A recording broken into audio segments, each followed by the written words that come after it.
What's up, everybody? True Boxing here. Thank you for coming back to get hit with the truth. So today we're doing the what's next on Regis Prograis, the reigning WBC Junior Welterweight Champion at 140 pounds, following a successful but somewhat controversial 12-round split decision win over Danielito Zorrilla as they fought in a DAZN main event on June 17th. It was a good, it wasn't, well, before we get into that, if you guys could smash the like button, leave a comment, subscribe to the channel. I really do appreciate any and all support that I can get as I try to build my channel up here. You don't like what I'm doing, you could always leave me a thumbs down or leave me a comment as to why. So for Regis Prograis, he, on June 17th, it wasn't his best performance. He seemed like he was waiting for Zorrilla to engage him, and he also went down in the first round. It was ruled a slip, but it should have been ruled a knockdown. He did get hurt by that punch, and I think he didn't mind pressing, being the quote-unquote aggressor, but he wasn't willing to engage Zorrilla too much because he was worried about that counter shot, because Zorrilla does have legitimate knockout power, and he had already been put down once. So, and the fact that Zorrilla wasn't willing to attack him, he just was like, pecking away and moving and just backing away the entire fight. It really hurt the action. But, he did land his fair share of punches, did Zorrilla, but Prograis was able to just press forward, and the judges saw it the way I kind of saw it, which was there wasn't a lot of punches being landed, and Prograis was kind of pushing the action and coming forward.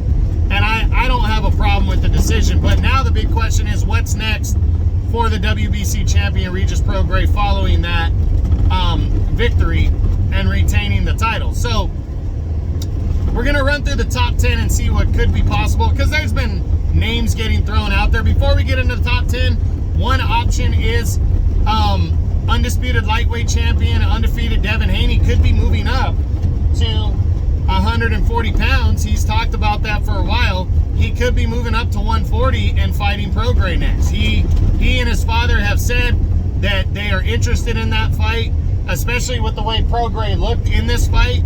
That might be very possible that we see these two guys locking horns for the WBC title, and Haney jumps over any mandatory challenger, any #1 contender. Haney jumps that guy because he is the WBC champion at lightweight right now. So that is a real possibility in my book. I think that could be could happen.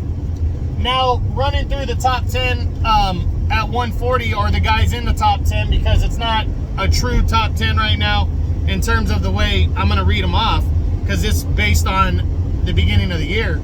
But the first guy we look at would be a rematch with former undisputed champ Josh Taylor. Not likely to happen. Taylor is a top-ranked ESPN guy, and he also is coming off the loss to Lopez.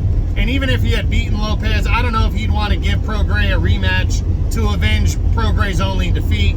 I'm leaning towards the less likely that this fight can happen. I honestly think Taylor's going to 147, but you never know. But I don't see it.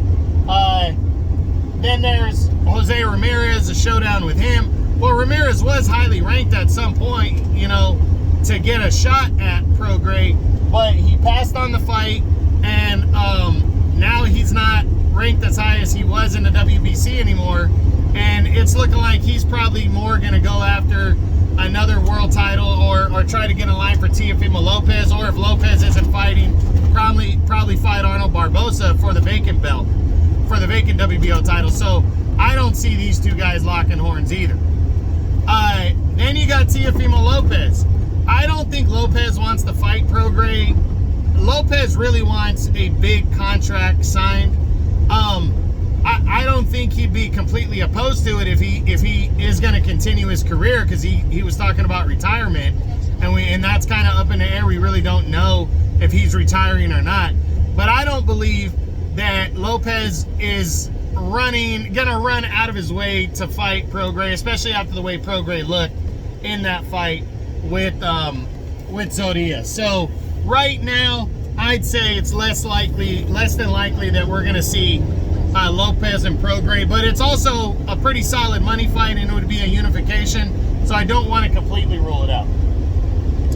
Then there's Jack Catterall. This one's really got some legs to it because Catterall was being lobbied as a possible opponent in this fight with Prograis, and he's also been calling out Prograis since, since his fight in late May, that he wants that fight. So there's a very real possibility that Catterall, especially because he's with DAZN and Matchroom, that he could be fighting Regis Prograis next. Then there's Gary Antoine Russell. You know, Russell is number 3 in the WBC. I personally don't believe that Russell is going to get the fight next with Prograis. I think Prograis would have to want that fight. I don't think he wants that fight. So Russell would have to get that fight mandated, and he'd have to beat one of the other top 2 contenders. And I just don't think that's going to happen next. That fight would happen next between these two. Then there's Ryan Garcia. Definitely would be a good one. I think Ryan wouldn't be completely opposed to it, especially him being a DAZN and Golden Boy guy. But I also think Ryan wants to come back and fight, get a knockout before he takes a risk against a guy like Prograis. But I definitely think Ryan would be more open to a fight like that now, given the way Prograis looked against Zorrilla. Then there's Sandor Martin. I really think this fight's possible because Sandor Martin's the WBC's #1 ranked contender right now, and he gave Teofimo Lopez hell back in December, and the WBC already allowed Prograis to make a voluntary defense, and that was Zorrilla. Once the whole Jose Ramirez situation fell apart, they allowed Prograis to make one optional defense. They might mandate Prograis now to make a mandatory defense against Sandor Martin, who's the #1 contender. I really think that fight has some legs and could definitely happen. Then there's a rematch with Jose Cepeda. I don't see it. Alberto Puello has been suspended for 6 months, so I don't see that one. A rematch with Victor Postal, not likely. Well, actually, I don't think Prograis and Postal actually ever fought. They didn't. I don't see that fight happening, and you never know, but I don't see it. I guess they could throw him in there. Unification bout with Subriel Matias. He's a PBC guy right now. He's fighting Sergey Lipinets in August. Right now, I'm going to lean towards the less likely, even though Prograis has expressed interest in that fight. I don't know if Eddie Hearn and them are going to be able to land that fight, but I definitely think it could be a possibility. And then Rolly Romero. Prograis says he doesn't want to fight Romero because Romero's looked terrible. But I also think it's PBC working with Matchroom's going to be tough. But also Romero's been ordered to take on O'Hara Davies next by the WBA.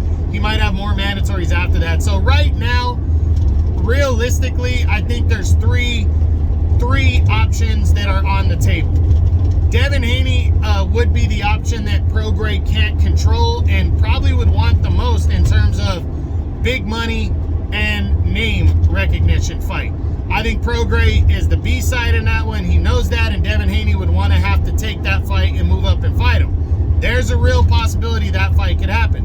I do think that's possible. Then there's Jack Catterall and Sandor Martin. I think run neck and neck as possibilities. Catterall would be probably the fight that he more likely would want Prograis, and also because that's a DAZN and Matchroom type fight, and stylistically that might be a fight that more caters to Prograis.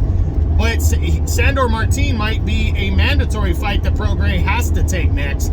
He is a name. He beat Mikey Garcia, gave Teofimo Lopez hell. So not a bad option. So those are the three real possibilities, in my opinion, for Regis Prograis next, as he is exploring his options for his second fight of 2023.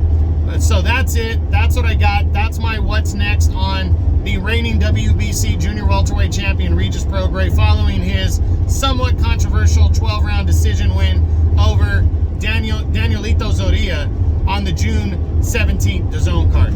I hope you guys enjoyed the video. If you did, smash the like button, leave a comment, subscribe to the channel. I appreciate any and all support. This is True Boxing.